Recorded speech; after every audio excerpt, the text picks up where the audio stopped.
أشهد أن لا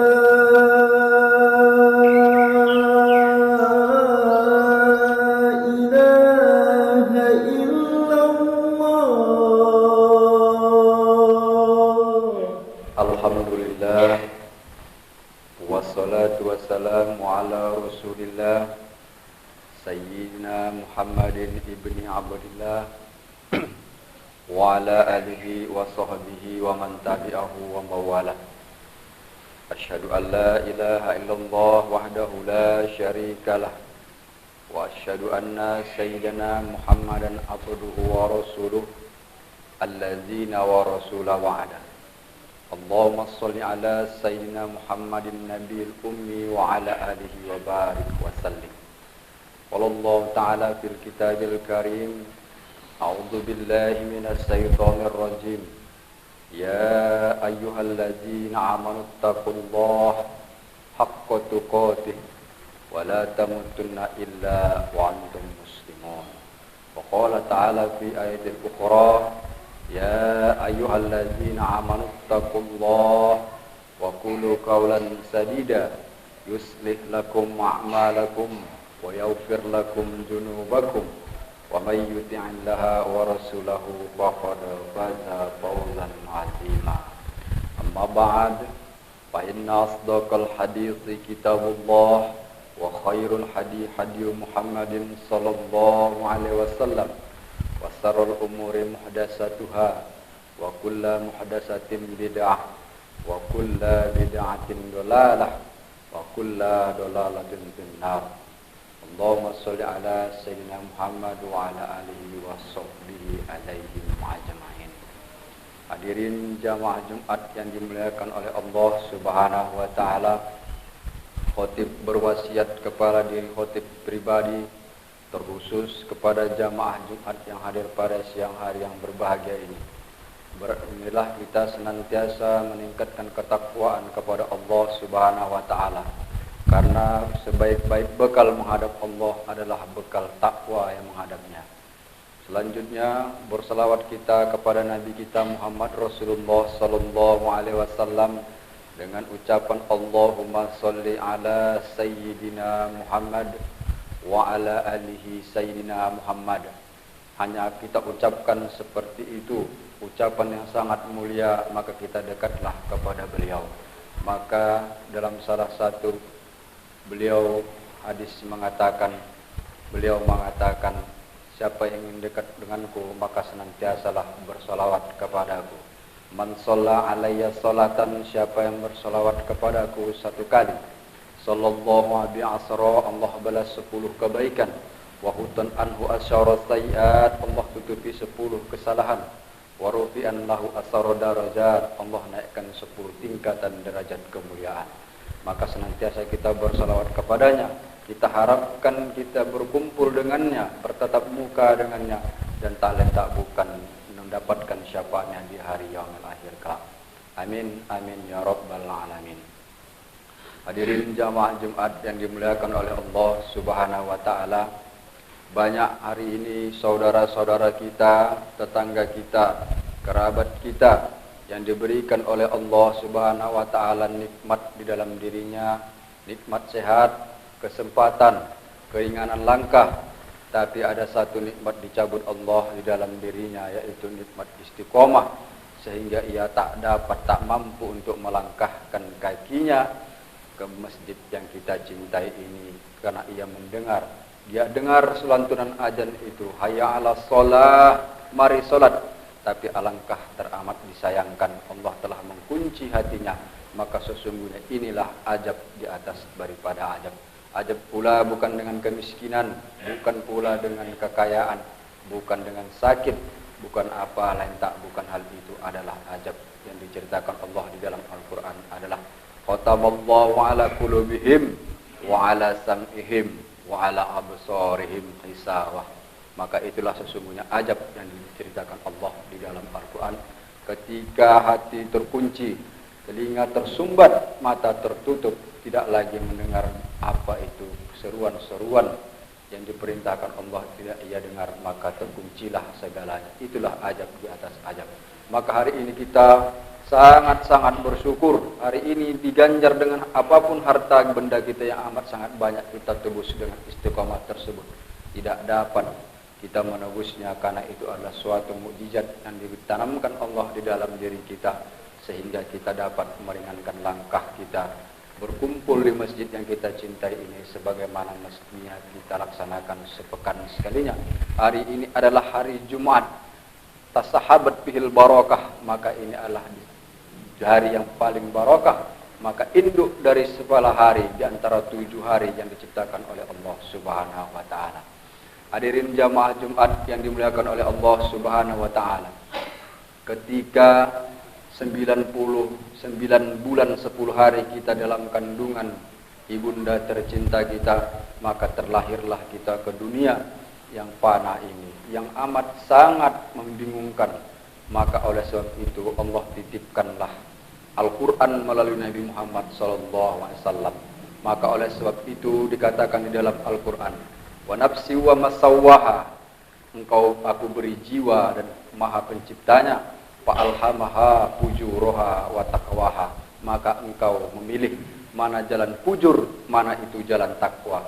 Terserah di antara kita, mau kita jalan fujur silakan, mau jalan takwa itu silakan. Maka dikatakan dalam Al-Qur'an, Allah mengatakan fa innaka mayyit, tapi ingat kau akan mati, kau akan jadi bangkai, ini makan cacing tanah. Maka oleh sebab itu, kalau kita ingin hidup tata cara orang kafir, silakan. Mau tata cara hidup orang bagaimana tidak sesuai dengan ajaran syariat Islam, silakan. Tapi kata Allah, fa innaka mayyit, tapi ingat kalian akan menjadi mayat yang akan dipertanggungjawabkan nanti di hadapanku. Jamaah Jumat yang dimuliakan Allah Subhanahu wa taala, ketika pilihan itu datang kepada diri kita, mungkin di dalam hati kita ingin memintakan takwa. Takwa adalah ganjaran yang diberikan Allah, adalah surga. Salah satu surga yang diberikan Allah adalah surga Jannatul Firdaus. Begitu juga ada hal sebaliknya. Kalau engkau menginginkan jalan fujur, maka akan kuberikan di dunia. Tapi ingat, sesungguhnya nanti akan neraka jahanam yang akan menantimu. Maka dalam hal ini Nabi SAW bersabda, ada orang-orang yang senantiasa dirindukan oleh surga. Apa kata beliau? Diriwayatkan oleh Ibnu Abbas, al-jannatu mustaqatun ila arba'ati nafarin. Ada 4 golongan manusia nanti yang akan senantiasa dirindukan oleh surga. Yang pertama dia talil Quran, orang yang senantiasa membaca Al-Quran. Kemudian yang kedua adalah wahafizil lisan, orang yang senantiasa menjaga lisan dan menjaga lidahnya berkata baik. Yang ketiga adalah wal mut'imil ji'an, orang yang senantiasa memberikan kepada orang yang membutuhkan ataupun orang yang kelaparan. Yang terakhir adalah wasaumi Ramadan, ia senantiasa berpuasa di bulan suci Ramadan. Oleh sebab itu, yang pertama kata Nabi, orang yang senantiasa dirindukan oleh surga adalah talil Quran, orang yang senantiasa membaca Al-Quran. Al-Quran, jangankan kita untuk membukanya, untuk membacanya satu huruf saja kita baca di dalam ayat suci tersebut mengandung 10 kebaikan. Kalau kita mengucapkan alif lam mim, maka sesungguhnya kita sudah memiliki kebaikan 30 kebaikan yang dititipkan Allah kepada diri kita.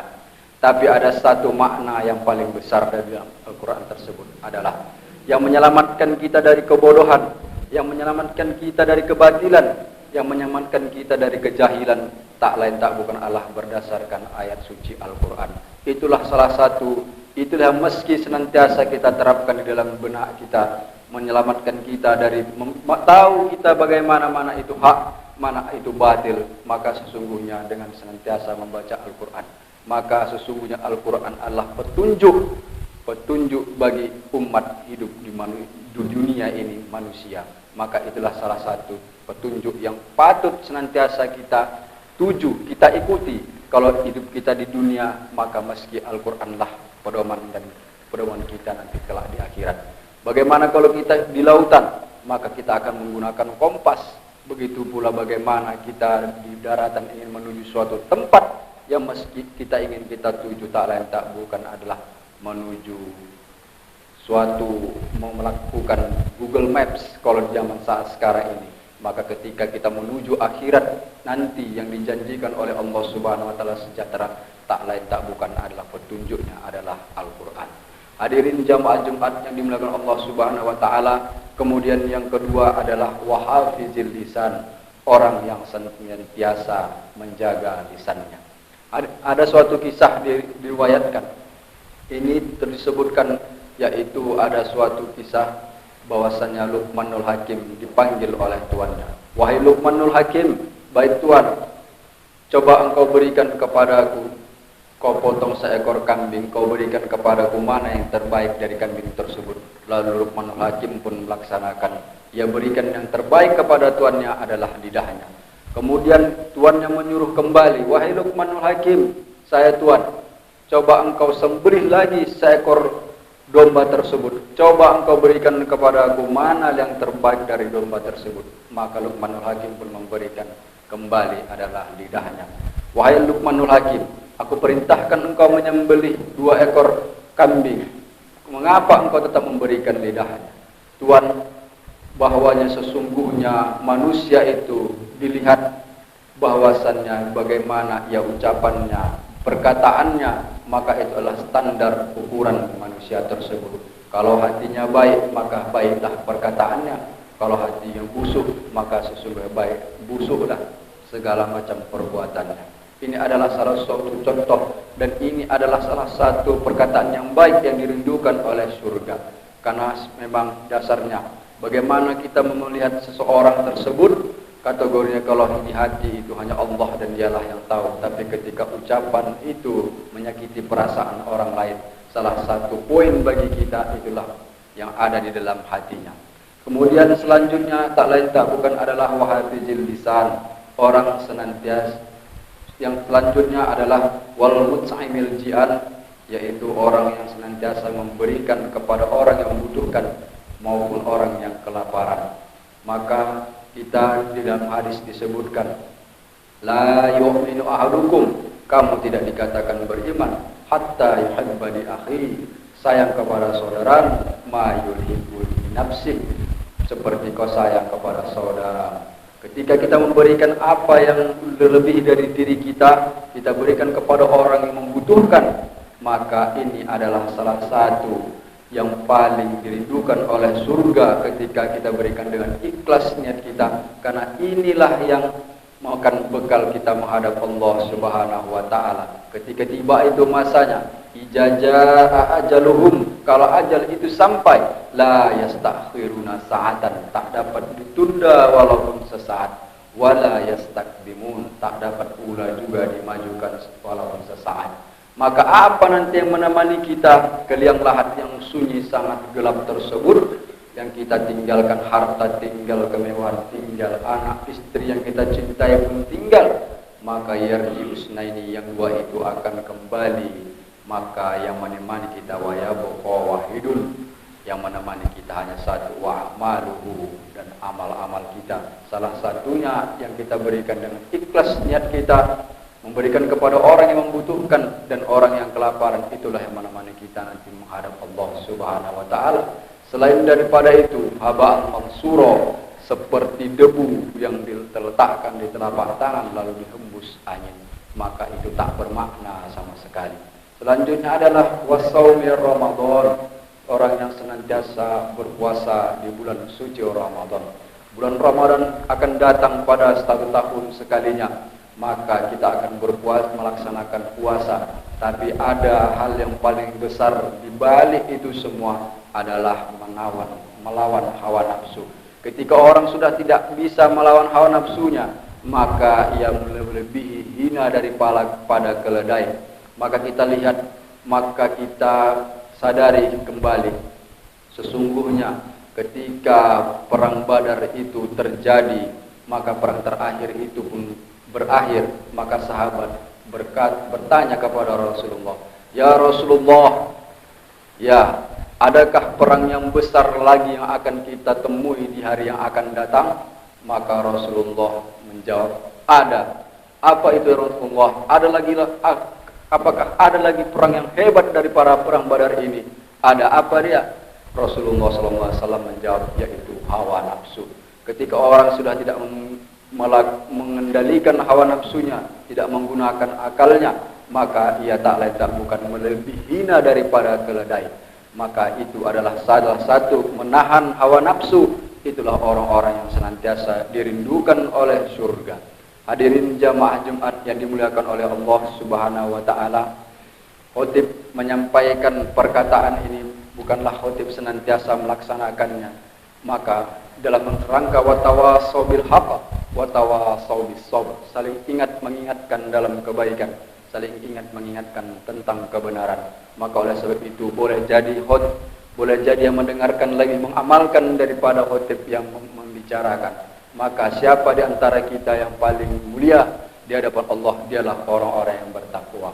Hadirin jamaah Jumat yang dimuliakan oleh Allah Subhanahu wa taala, demikianlah khutbah yang sangat singkat pada siang hari yang berbahagia ini.